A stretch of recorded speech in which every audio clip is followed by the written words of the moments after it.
and dear to the citizens of India. Today we on Constitution Day are here to learn more about Indian Constitution.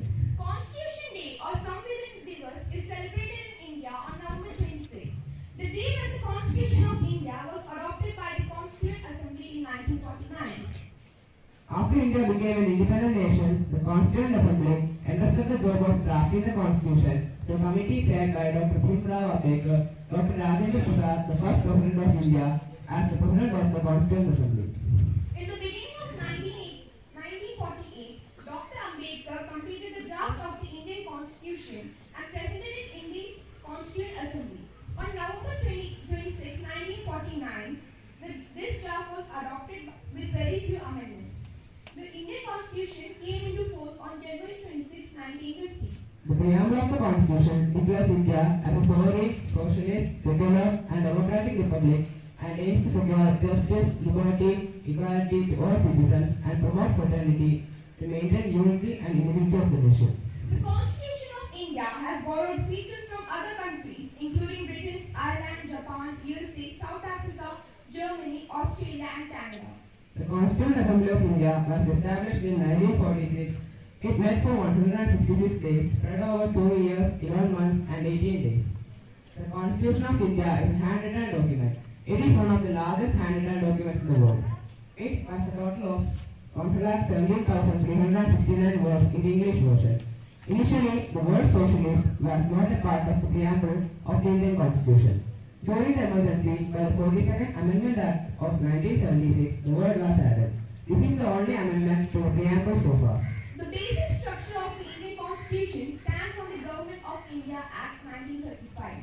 The original handwritten copies of the Constitution are preserved in Healy cases in the Library of Parliamentary House. On November 26, 1949, the Constituent Assembly met with loud and prolonged cheers and thumping of dust greeted the passing of the Constitution. Dr. Rajendra Prasad, President of the Constituent Assembly, in his speech before putting the motion to pass the Constitution, paid his tributes to Mahatma Gandhi. After the Constitution was passed, the historic session of the Constituent Assembly ended with the singing of the national anthem. Later, in accordance with the Constitution, the Assembly elected Dr. Rajendra Prasad as the first President of the Indian Republic at special session on January 24, 1950. Over to Brinda and Aishwarya to know more about fundamental. Constitution is its soul that shapes the destiny of our country. It summarizes what India represents as a country. May I request all to take pledge and repeat the preamble with our three to resonate the spirit of our nation. Attention! Standings! Attention! It's time for preamble presentation. Pledge position. We, the people of India, having solemnly resolved to constitute India into a sovereign, socialist, secular, democratic republic, and to secure to all its citizens justice, social, economic, and political, liberty of thought, expression, belief, faith and worship, equality of status and of opportunity, and to promote among them all fraternity, assuring the dignity of the individual and the unity and integrity of the nation. In our Constituent Assembly, this 26th day of November 1949, do hereby adapt, enact, and give ourselves to this Constitution. Jai Hind. Indian Constitution deals with fundamental rights, the basic human rights enshrined in Constitution and which guarantees equality to all the citizens without discrimination on the basis of race, religion, gender, etc. These rights are enforceable by the courts and in case of a violation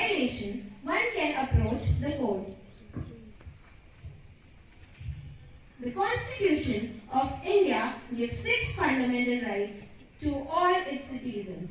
Let us know more about these rights from our classmates. I invite Tapasya to present the first fundamental right.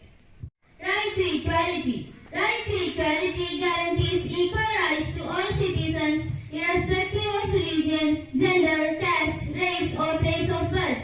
This equality ensures equal employment opportunities to all. Over to Ganesh for next right.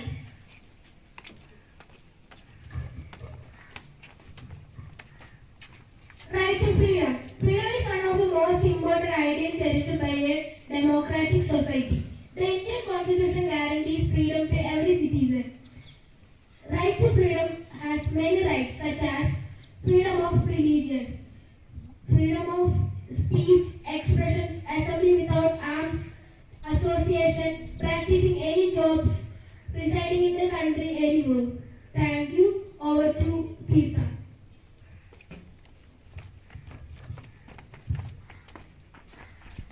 Right against explosion. This right implies the prohibition of traffic on human beings, digger, and any other forms of forced labor. It implies that children under 14 are prohibited to work in factories, etc. Over to Vyom for the next one.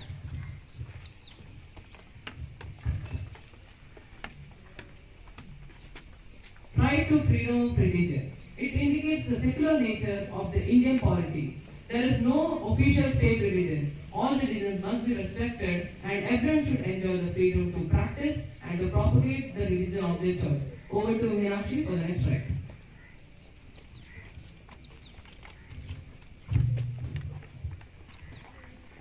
The right to culture and education right. These rights protect the rights of religious, culture and linguistic minorities by facilitating them to preserve their heritage and culture. Educational rights support ensuring education for everyone without any discrimination. Over to Varun for next right.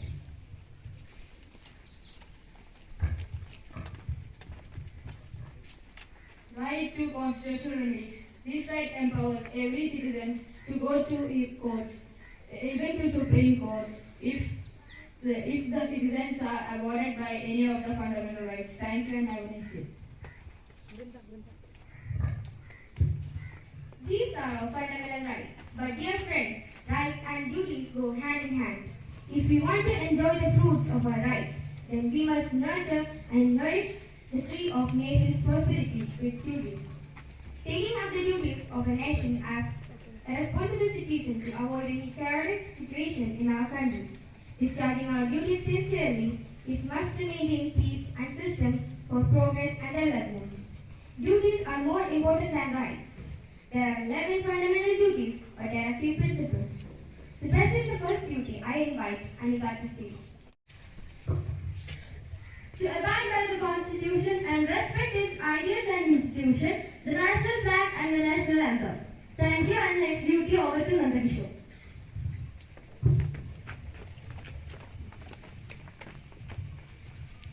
To cherish and follow the noble ideas which inspired our national struggle for freedom. Now, over to Arati.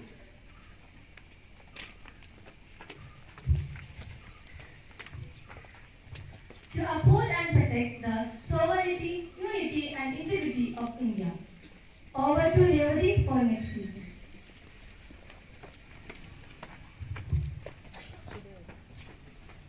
To defend the country and render national service when called upon to do so. Over to Kathy for next duty.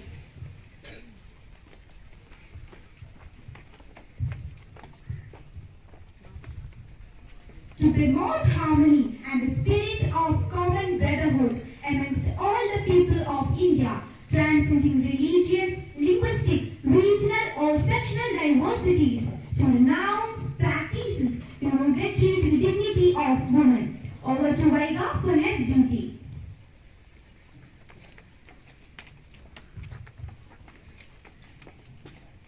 To value and preserve the rich heritage of our composite culture. Over to Arjun for next duty.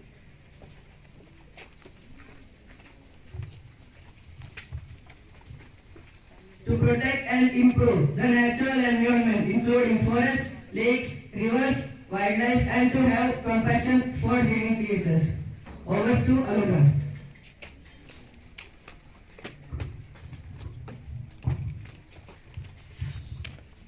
To develop the scientific temper, humanism, and the spirit of inquiry and reform. Over to Tirtha.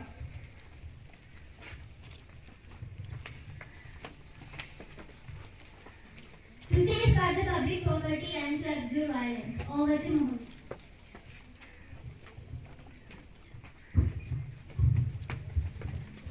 To strive towards excellence in all spheres of individual and collective activity, so that the nation constantly rises to higher level of endeavor and achievement. Over to Sanjana.